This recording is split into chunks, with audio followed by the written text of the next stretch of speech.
क्या आपने कभी सोचा है कि हिमालय के सामने खड़े होकर कैसा महसूस होता होगा? चेहरे को छूती बर्फीली हवाएं, हीरों की तरह चमकती बर्फ और इतनी गहरी खामोशी कि लगता है जैसे कोई भूली बिसरी दुनिया अपने रहस्य कानों में फुसफुसा रही हो।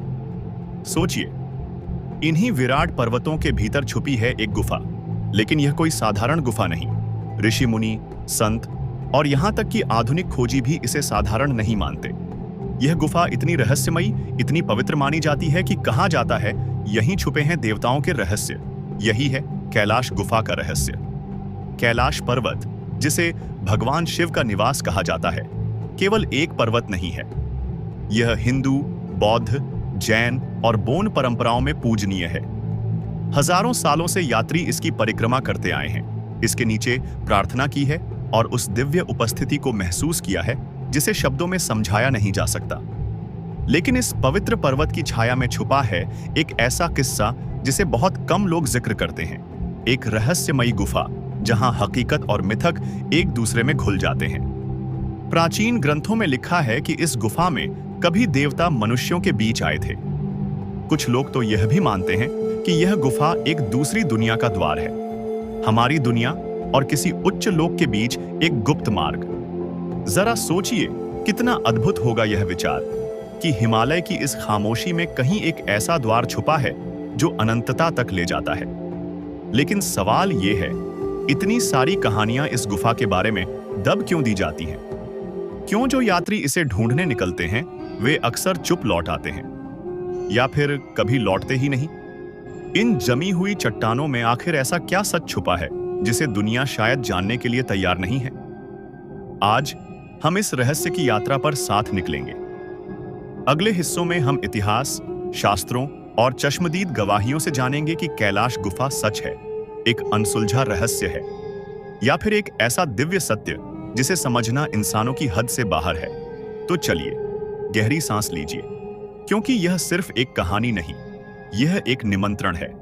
एक निमंत्रण आर्षियों, साधकों और यात्रियों के साथ चलने का, हिमालय के हृदय तक पहुंचने का, उस गुफा तक पहुंचने का जहां शायद सच में देवताओं के रहस्य छुपे हैं। जब हम रहस्यों की बात करते हैं तो हमेशा उन्हें समझने के दो रास्ते होते हैं, आस्था का रास्ता और तर्क का रास्ता। कैलाश गुफा भी इससे अलग नहीं है। एक ओर आस्थावान लोग कहते हैं कि वहां से दिव्य ऊर्जा निकलती है, दूसरी ओर संशयवादी लोग सबूत, नापतौल और लॉजिक की मांग करते हैं। लेकिन सच शायद कहीं बीच में छुपा है।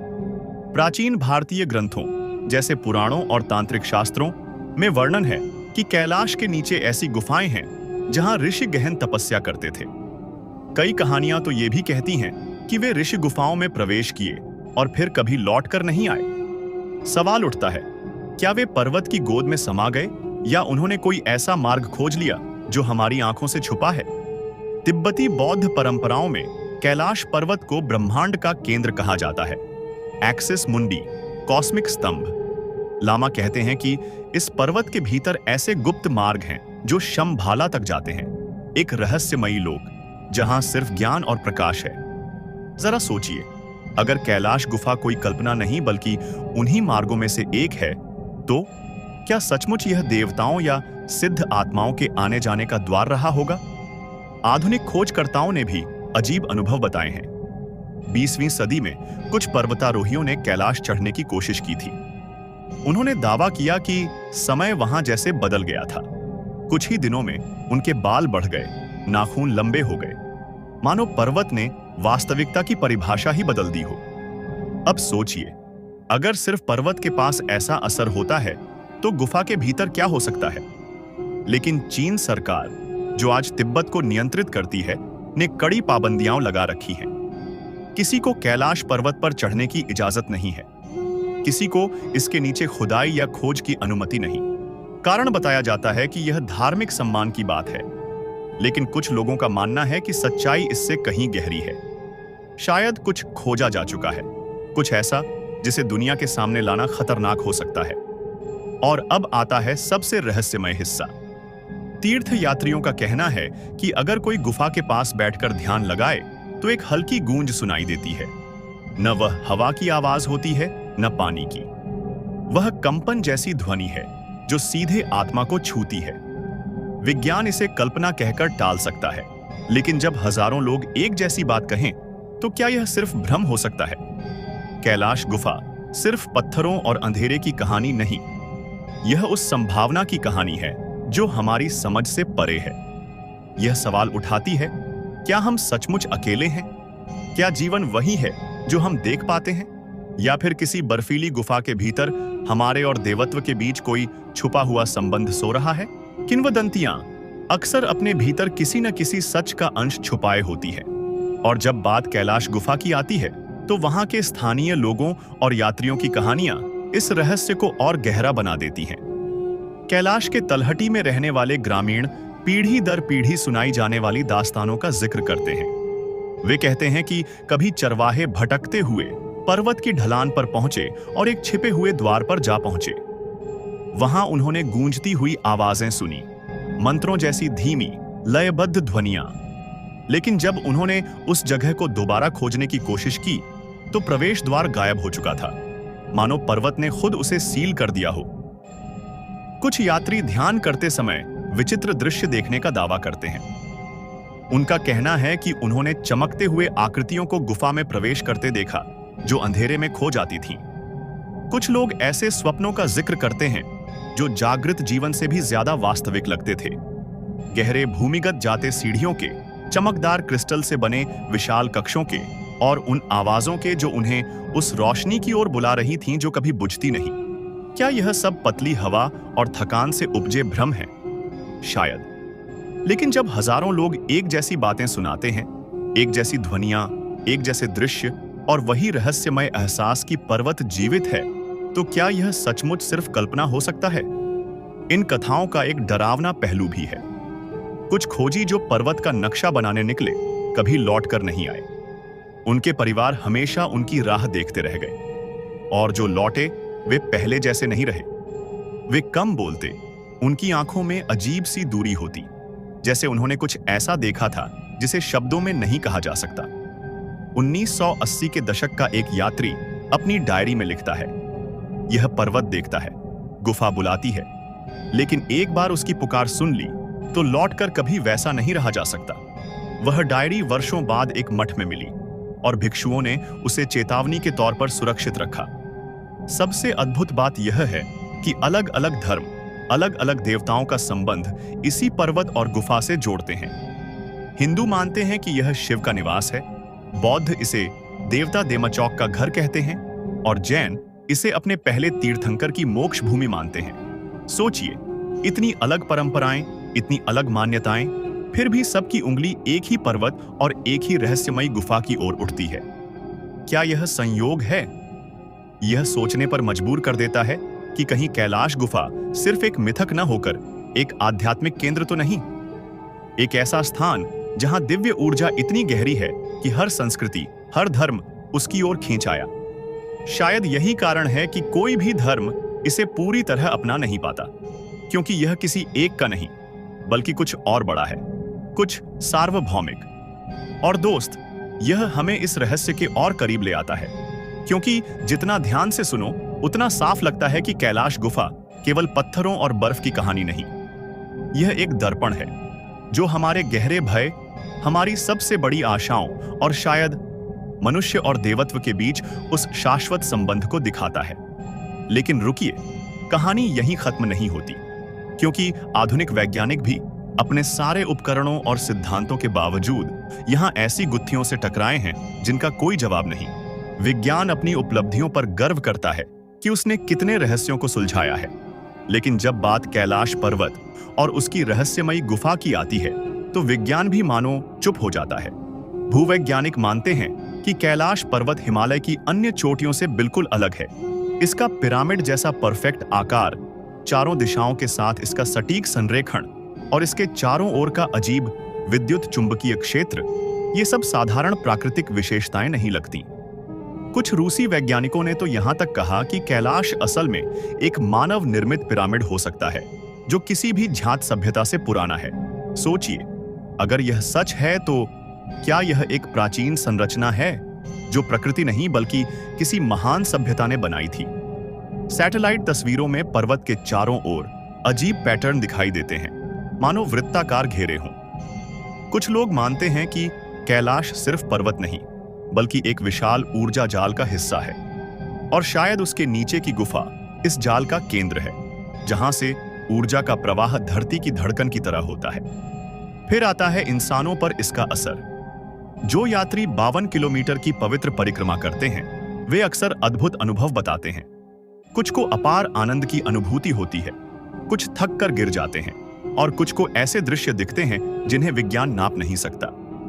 डॉक्टरों ने पाया है कि इस क्षेत्र में लोगों की धड़कन, मस्तिष्क की तरंगें और यहां तक कि कोशिकाओं की मरम्मत भी अलग तरह से होती है।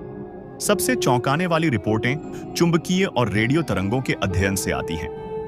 वैज्ञानिकों ने यहां अजीब संकेत दर्ज किए। कभी कंपास बेकाबू होकर घूमने लगता है, कभी इलेक्ट्रॉनिक उपकरण अचानक बंद हो जाते हैं। एक टीम ने दावा किया कि उनके ड्रोन पर्वत के कुछ हिस्सों के पास उड़ने से ही मना कर देते थे, मानो कोई अदृश्य दीवार उन्हें पीछे धकेल रही हो। संशयवादी कहते हैं कि यह सब प्राकृतिक है, ऊंचाई, पतली हवा, भू आकृति। लेकिन सच मानिए, उनकी दलीलें अधूरी लगती हैं। सवाल है, जब हर साल सैकड़ों पवित्र पर्वत चढ़े जाते हैं, तो क्यों सिर्फ कैलाश पर चढ़ना सख्ती से मना है? क्यों विज्ञान और सरकारें दोनों इस जगह से पीछे हट जाती हैं? कुछ वैज्ञानिक आपस में धीरे से कहते हैं कि कैलाश गुफा एक प्राकृतिक रेजोनेंस चैम्बर हो सकती है। सरल शब्दों में, ऐसी जगह जहां ध्वनि और ऊर्जा किसी अज्ञात तरीके से कई गुना बढ़ जाती है। और हो सकता है यह गुफा भूमिगत सुरंगों से जुड़ी हो, जो कंपन को दूर दूर तक पहुंचा देती हो। अगर यह सच है, तो शायद तीर्थयात्रियों को सुनाई देने वाली गूंज कोई कल्पना नहीं, बल्कि धरती की अपनी आवाज है। सोचकर देखिए, एक गुफा जो खोजकर्ताओं को उलझा चुकी है, वैज्ञानिकों को चुप करा चुकी है और आध्यात्मिक साधकों को प्रेरित करती आ रही है। एक जगह जहां आस्था और विज्ञान टकराकर भी जवाब नहीं दे पाते। और शायद यही इसकी असली शिक्षा है। शायद कैलाश गुफा समझने के लिए नहीं, महसूस करने के लिए बनी है। शायद यह याद दिलाने के लिए कि चाहे हम कितने भी उन्नत हो जाएं, कुछ सत्य हमेशा हमारी पहुंच से बाहर रहेंगे। सत्य जिन्हें केवल आत्मा महसूस कर सकती है, माप तौल के उपकरण नहीं। लेकिन नतीजे निकालने से पहले हमें सबसे पुराने स्रोतों की ओर लौटना होगा, शास्त्रों, मिथकों और उन संतों की ओर जिन्होंने इस गुफा का जिक्र तब किया था जब विज्ञान का नाम भी नहीं था। क्योंकि रहस्य की अंतिम परत शायद वहीं छुपी है। सबसे पुराने स्वर शोर नहीं करते, वो धीमे धीमे सुनाई देते हैं। और हिमालय के पास जब आप सच में थमकर सुनते हैं, संदेश हमेशा एक ही होता है, पहले सुनो। प्रयोगशालाओं और उपग्रहों से बहुत पहले साधक खाली हाथ और शांत मन लेकर यहां आते थे। पुराणों में कैलाश शिव का धाम है, हर तूफान के नीचे बैठी शांति। तिब्बती परंपरा में यहां आनंद के देव देमचौक की उपस्थिति कही जाती है। बोन परंपरा आदिम गृहभूमि की बात करती है, नक्शों से परे। जैन स्मृतियों में मुक्ति का पवित्र संकेत एक शिखर पर छोड़ा गया, ताकि पीछे आने वालों का रास्ता उजाला पा सके। नाम अलग, धड़कन एक। तो गुफा में क्या है? कोई कहता है रास्ता, कोई कहता है वाचा। शास्त्र पत्थर की सुरंगों का कम, सीमाओं का ज्यादा वर्णन करते हैं। वे क्षण जब मनुष्य अपने डर से बड़ा हो जाता है। गुफा चट्टान में भी हो सकती है और दिल में भी, शायद दोनों। शायद बाहर की गुफा हमें भीतर की गुफा तक ले जाने के लिए ही है, जिससे हम वर्षों से बचते आए हैं। जिन संकेतों को हमने जोड़ा, एक पर्वत जो औजारों को भटका देता है पर मंशा को सीधा कर देता है। एक गूंज जो भूगोल भी हो सकती है और प्रसाद भी। यात्री जो लौटते हैं तो पहले जैसे नहीं रहते, पर शब्द कम पड़ जाते हैं। विज्ञान चुप हो जाता है और चुप्पी रूपांतरण से जवाब देती है। एक सच जिसे मैं स्वीकारता हूं, अगर कोई रहस्य सच में पवित्र है तो वह अपनी रक्षा खुद कर लेता है। पर्वत हमें क्रोध से नहीं रोकता, करुणा से दूरी बनाए रखता है। हर द्वार जिसे खोला जा सकता है, उसे जबरदस्ती खोलना जरूरी नहीं। कुछ द्वार तभी खुलते हैं जब यात्री विनम्र, दयालु और पारदर्शी हो। तो हम ऐसे रहस्य का सम्मान कैसे करें जिसे समझ पाना हमारे बस में नहीं? कदम हल्के रखें, शब्द कम रखें, अपने सवालों को हथियार नहीं, दिए की तरह उठाए। गुफा को गुफा रहने दें और उसकी प्रतिध्वनि को हमारे रोजमर्रा के चुनाव बदलने दें। कैसे हम प्रेम करते हैं, कैसे सुनते हैं और कैसे बिना दर्शकों के भी अपने वादे निभाते हैं। यदि कभी जाए तो मेहमान की तरह जाए। सेल्फी से पहले मौन अर्पित करें। जितने निशान पाएं उससे कम छोड़कर लौटें। और यदि कभी न जा पाए तो भी ठीक है, यहीं बैठकर आंखें बंद कर लें। सांस को यात्री की तरह भीतर आते देखें, छाती को द्वार जैसा खुलते, रीढ़ को ऐसे टिकते जैसे आप किसी पर्वत से सहारा ले रहे हों। सुनते हैं वह धीमी, लगभग असंभव सी गूंज। चाहे तो उसे हवा कहिए, धड़कन कहिए, ईश्वर कहिए, वह हमेशा से गा रही है। शायद कैलाश की गुफा हमसे कुछ सिद्ध कराने नहीं कहती, वह हमें किसी और में ढलने को बुलाती है, अधिक स्थिर, अधिक सच्चे, अधिक कोमल। और यदि कभी पत्थर का द्वार सचमुच दिखे और पर्वत भीतर आने दे तो एक व्रत लेकर लौटिए। बाहर निकलते समय आपके भीतर दया पहले से ज्यादा हो। आखिर में किसी भी पवित्र स्थल का सबसे बड़ा रहस्य वही अच्छा मनुष्य है जिसे वह दुनिया को लौटाता है। अगर यह यात्रा आपके दिल तक पहुंची तो अभयम स्टोरीज 132 से जुड़े रहिए, जहां रहस्य संवेदना बनता है, कथाएं आत्मा को छूती हैं और सच धीरे धीरे रास्ता दिखाता है। लाइक, शेयर और सब्सक्राइब कीजिए अभयम स्टोरीज 132। जिज्ञासु रहिए, सहृदय रहिए।